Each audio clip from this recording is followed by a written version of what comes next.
आज भारत की बड़ी खबरें, वायरल तस्वीरें सच की कसौटी पर परखी जाएंगी। वायरल से वेरीफाइड तक हर खबर का होगा हिसाब न्यूज काउंटर पर।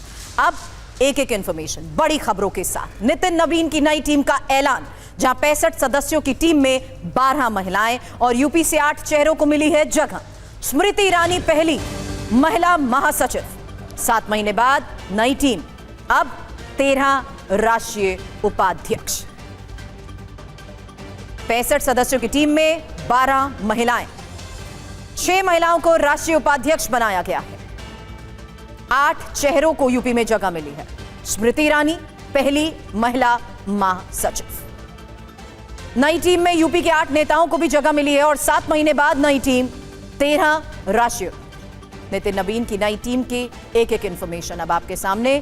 आपको बीजेपी की नई टीम से जुड़ा पूरा नंबर गेम अब दिखाते हैं, जहां बीजेपी की इस नई टीम के नंबर गेम को समझिए। ये वो नई टीम है जिसमें देखिए 65 में से 12 महिला सदस्य हैं और यानी 18% महिलाओं का।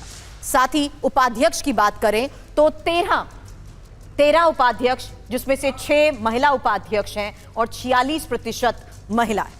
अब एक और फैक्टर महासचिव को देखते हुए, जिसमें 8 उपाध्यक्ष और 1 महिला महासचिव और राष्ट्रीय मंत्री हैं 16। ये बीजेपी की नई टीम के नंबर गेम को इसलिए आपके सामने रख रहे हैं जिससे आपको यह समझ आए कि किस तरीके से महिला आरक्षण को लेकर चल रहे घमासान के बीच बीजेपी के 65 नामों में 12 महिलाएं हैं, जो कि करीब 18% हैं। यही फिगर्स आपके सामने थे। इनमें राजस्थान की कद्दावर नेता वसुंधरा राजे हैं, जिन्हें उपाध्यक्ष बनाया गया है, तो यूपी से रेखा वर्मा भी हैं। और साथ ही आपको बता दें, इस फहरिस्त में अगला नाम रेखा वर्मा के बाद आता है स्मृति ईरानी का, और संगीता यादव को भी जगह मिली है। गुजरात से वर्षाबेन दोषी, तो महाराष्ट्र से भारती प्रवीण पवार और प्रीति गांधी भी नितिन नवीन की नई टीम में शामिल हैं।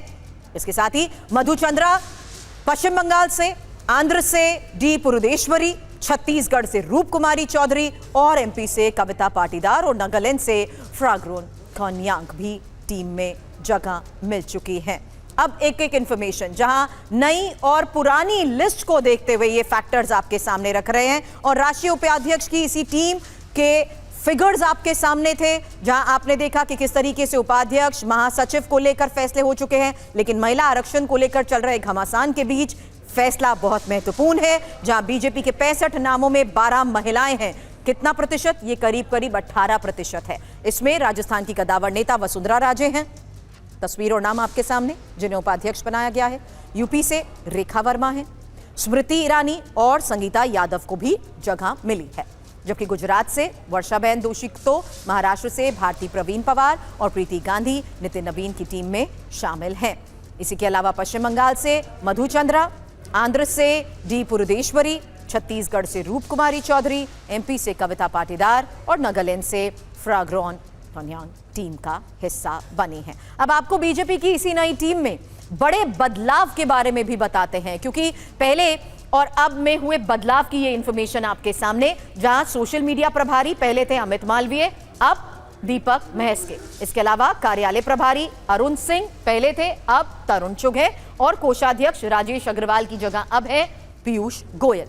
हालांकि इसी तरह कार्यालय प्रभारी की जो इंफॉर्मेशन आपके सामने रखी है, पहले ये जिम्मेदारी अरुण सिंह के पास थी, अब तरुण चुग के पास है, और कोषाध्यक्ष की बात करें तो राजेश अग्रवाल के साथ साथ पीयूष गोयल भी हैं। तो बीजेपी की इस नई टीम में बदलाव को देखते हुए कहना गलत नहीं है कि अनुभव को तरजीह दी गई है और युवाओं पर भी फोकस किया जा रहा है, महिलाओं पर भी फोकस किया जा रहा है, और आने वाले चुनाव के मद्देनजर किए गए इस बदलाव को देखते हुए इस नई टीम में किस रणनीति के तहत बदलाव हुए हैं, इसके मायने क्या है, एक एक जानकारी के साथ हमारे सहयोगी आनंद प्रकाश पांडे इस वक्त हमें ज्वाइन कर चुके हैं। आनंद, क्या इंपॉर्टेंट फैक्टर्स को कंसिडर करते हुए ये फैसले लिए गए हैं? वो बीजेपी जो माइक्रो मैनेजमेंट पर फोकस करते हुए बदलाव करती है, इस नए बदलाव के मायने और स्ट्रैटेजी क्या है?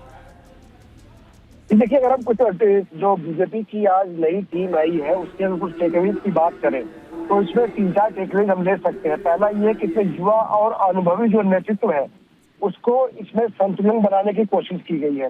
दूसरा कहा जाए तो समाज के सभी वर्गों और सभी रीडर्स को उचित प्रतिनिधित्व देने की कोशिश की गई है। तीसरा, संगठन और जो प्रोफेशनल एक्सपर्टीज है उसके भी उचित समन्वय इस टीम से इसके जरिए करने की कोशिश की गई है। और साथ ही साथ 2029 का जो लोकसभा का चुनाव है, इसके साथ साथ जो अगले साल 5 राज्यों के चुनाव है उसमें कैसे पार्टी और बेहतर कर सकती है उसका भी ध्यान रख के इस टीम की तैयारी की गई है। और आपने इसमें देखा होगा, जैसे कि आप बता रही थी कि सब महिलाओं को उचित प्रतिनिधित्व दिया गया है, युवाओं को उचित प्रतिनिधित्व दिया गया है, क्योंकि जो राष्ट्रीय अध्यक्ष नितिन नवीन है वो खुद युवा है, उसकी उम्र खुद 45-46 साल है। तो ऐसे में उनकी टीम भी हो तो युवा भी हो, साथ ही साथ उसमें एक्सपीरियंस भी हो। तो ऐसे में आप देखेंगे जो पुराने नेता है उनको भी इसमें शामिल किया गया जो संगठन में रह चुके हैं, उसके साथ साथ युवा चेहरों को इसमें जगह दी गई है, यानी कि जोश भी हो साथ ही साथ एक्सपीरियंस भी हो। इसके साथ जिन लोगों ने अच्छा काम किया है उनको प्रमोशन दिया गया। एक नाम स्मृति ईरानी का। स्मृति ईरानी अभी न संगठन में है न ही सरकार में, बावजूद इसके जब भी पार्टी की जरूरत पड़ती है तेज तर्रार नेता की पार्टी का पक्ष रखने के लिए उनको याद किया जाता है। संगठन में जरूरत पड़ती है उनका इस्तेमाल किया जाता है, महिलाओं जुड़े मुद्दे और युवाओं जुड़े मुद्दे उनको आगे किया जाता है, तो उनको महासचिव बनाया गया है।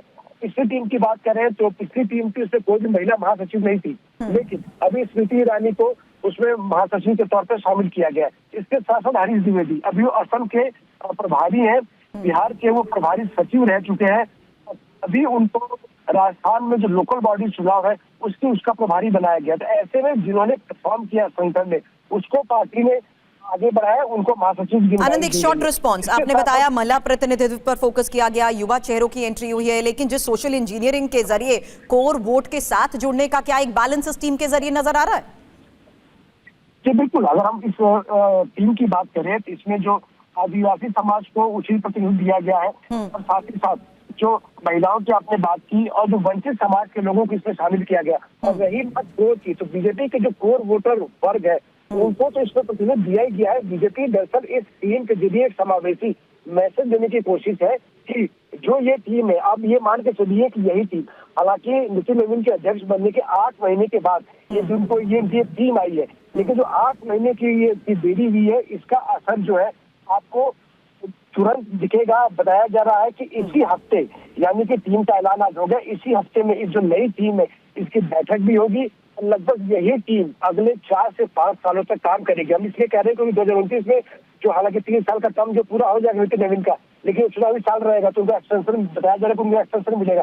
कह रहे कि ये जो टीम है लगभग 5-6 साल तक काम करेगी और यही टीम जो है आने वाली जो बीजेपी है, आने वाली जो बीजेपी की पीढ़ी है उसको उसका मार्ग आने वाले चुनावों को देखते हुए भी आनंद ये सवाल आपसे कर रही हूँ, मौजूदा मंत्रियों को संगठन में लाकर सरकार वर्सेस संगठन के बीच में भी क्या ये एक तालमेल बिठाने की कोशिश है? जी बिल्कुल, अगर आपके पास अनुभव है वो संगठन का हो या सरकार का हो तो जाहिर तौर पर वो काम आता है। और यही वजह है कि इसमें आपने स्मृति ईरानी को देखा। स्मृति ईरानी केंद्रीय मंत्री रह चुकी है, वो बीजेपी के राष्ट्रीय महिला मोर्चा की अध्यक्ष रह चुकी है, तो उनको पास संगठन का भी अनुभव है, सरकार का भी अनुभव है, तो उनका अनुभव जाहिर तौर पर पार्टी में काम आएगा। इसके साथ साथ पीयूष गोयल वो पहले कोषाध्यक्ष रह चुके हैं, उनके पिताजी कोषाध्यक्ष रह चुके हैं और पीयूष गोयल जो है अमित शाह की टीम में केंद्रीय मंत्री रहते हुए कोषाध्यक्ष थे, तो उनके जो इसमें एक्सपर्टीज है सरकार का, संगठन का और ये ट्रेजरर के मामले में वो आगे काम आएगा। तो ऐसे में जाहिर तौर पर सरकार, संगठन, युवा, महिला, इस सभी वर्गों को एक साथ लेकर इस टीम को तैयार किया गया। इसलिए हम बार बार कह रहे हैं कि ये जो टीम है ये सिर्फ नितिन नवीन के एक टर्म के लिए नहीं है, बल्कि ये बताया जा रहा है कि अगले 5 साल के लिए ये टीम आगे काम करेगी और आगे जो पीढ़ी जो है उसको ये तैयार करेगी। बिल्कुल, यही एक एक इन्फॉर्मेशन और स्ट्रैटेजी और हुए बदलाव के तहत बड़ा सवाल था कि आखिर किस तरीके से इस बदलाव के मायने हैं, किस स्ट्रैटेजी के तहत ये बदलाव किए जा रहे हैं। हालांकि फिगर्स आपने देखी, लेकिन संगठन और प्रोफेशनल विशेषज्ञ का जो समन्वय है, जिसमें अनुभव को तरजीह देते हुए और एक बैलेंस बनाने की संगठन के साथ कोशिश है, उसमें आपको एक एक इन्फॉर्मेशन आपके सामने। कर्नाटक के प्रोफेसर एम नागराज को भी उपाध्यक्ष बनाया गया है। इसके अलावा नई टीम में निरंतरता के साथ परिवर्तन का जो संतुलन बनाने की कोशिश की जा रही है, इसके बारे में भी आनंद ने जिक्र किया। नितिन नवीन की टीम में 40 से कम उम्र के 6 सदस्य शामिल किए गए हैं, जबकि 2029 के चुनाव को ध्यान में रखते हुए टीम के गठन में एक बड़े बदलाव के साथ, बड़ी रणनीति के साथ फैसले हुए हैं, जिसमें माइक्रो मैनेजमेंट के साथ बीजेपी जिस लिहाज से फैसले लेती है उसमें आने वाले वक्त में होने वाले चुनाव और महिलाओं पर फोकस करते हुए, यहां एमवाई फैक्टर अलग है, यहां पर है महिला और युवा फैक्टर, और उन्हीं फैक्टर्स को देखते हुए संगठन और प्रोफेशनल विशेषज्ञों का जो समन्वय बनाने की कोशिश की गई है इस टीम में, उसमें साफ है कि 2029 के चुनाव को ध्यान में रखकर भी टीम का गठन किया गया है। आनंद ही हमारे सहयोगी हमारे साथ हैं और लगातार हो रहे इन फैसलों के बीच चुनावी राज्यों पर किस तरीके से खास ध्यान दिया गया है, ये जो पूरा विजय प्लान बनाया जा रहा है उसमें सबसे बड़ा सवाल यही था कि आखिर इस नई टीम का फोकस क्या होगा, आने वाले वक्त में होने वाले चुनावों को देखते हुए संगठन बदलाव का फोकस चुनावी तैयारियों पर। हालांकि ये सवाल मैंने आनंद से इसलिए किया क्योंकि जिस तरीके से बदलाव हो रहे हैं, जिस प्लानिंग के तहत ये बदलाव हो रहे हैं उसमें महत्वपूर्ण है कि किस तरीके से संगठन में उम्र के उस फैक्टर पर भी खास प्लान रखा गया जिसमें युवाओं को तरजीह दी गई है, महिला नेताओं को तरजीह दी गई है। हालांकि उसमें भी टारगेट किस तरीके से सेट हुए यह महत्वपूर्ण था, और अनुभव के साथ साथ सरकार और संगठन के बीच तालमेल बिठाने की रणनीति पर भी बड़े फैसले लिए जा चुके हैं, जहां 6 महिलाओं को राष्ट्रीय उपाध्यक्ष भी बीजेपी ने बनाया है।